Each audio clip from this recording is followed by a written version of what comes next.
There's a number of good things about it. It's great to have them involved. I think it's important to have them involved. They are part of Durham, and they run Durham to an extent as a county council. But you could walk away and just write that debt off and say, okay, well, we've blown that.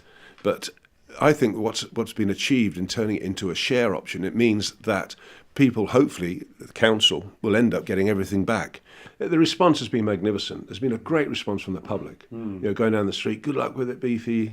Get stuck in and show that lot down there. We can do it. And we've had a few burdens. We've had a few financial problems.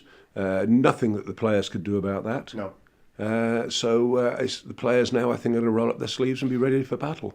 Look, the biggest thing they can do is support us, and that's really all we're asking. If you give us the support, and there'll be other things going on at Durham County Cricket Club. It won't be just cricket. We're looking at the possibility of concerts. There's down the line, there's the chance of a hotel being built, which has already been played with. But I mean, played with. We're seriously looking at this, and the best board that I ever worked on, or the best committee, was a committee of one. But unfortunately, that's not constitutionally right. But we'll have a small working committee, and the idea is to bring in people that we think will help, and be able to help steer the ship. And we want the locals, we want Durham and Northumbria and Cumbria to feel that they can come and use the facilities that are there. And they're excellent facilities. You talk to any of the players, whether it's international, whether it's the Australian boys, when they come over, they all enjoy Durham because it's a state-of-the-art ground. It's got everything there. I believe we can actually win Division 2. This year.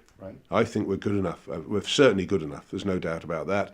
And if we can get off to a good start, that's the important thing. Get off to a good start. Whatever the situation is with the points, we'll cross that bridge when we get to it. But the important thing is that the players go out there with clear heads, clear minds, and are intent on one thing, and that's winning.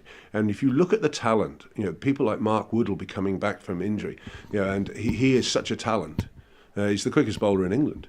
You've got him, you've got Ben Stokes, who just gets stronger and stronger. How much we'll get from Ben, I don't know. That'll be a little bit dependent on, obviously, the England commitments, and there is the Champions Trophy throughout June, which he'll be heavily involved in, and Mark Wood might well be. But we'll get as much as we can out of those guys, and they all actually are keen and enthusiastic. It's not as if they don't want to be part of it, they want to be part of it.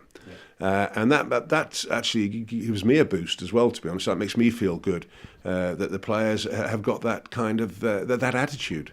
And I don't see why we won't achieve what we're going to set out and do. And we're going to get back into the top flight, which is where we belong. Our record says we should be there, and I think we can get back there this year. To have played in the first season for Durham when they came into first-class cricket, it meant a lot to me. It's part of history. And what's impressed me the most since then is the success rate that Durham have had through their academy. With an investment for English cricket. We've produced more players, I believe, than any other county in that period of time since we turned first class. And you do need the North East playing cricket. There's a lot of talent up here. Look at the players that we keep on finding, and they come from nowhere, and they come from here. We're not bringing them in from all over the world. Most of those players are homegrown. It is exciting times, and you can walk away. And you just think, oh well, do I really want to be bothered with that, and just walk away, and Durham could disappear? Well, we don't want that to happen, because it doesn't. The North East deserves to have a club and a successful club.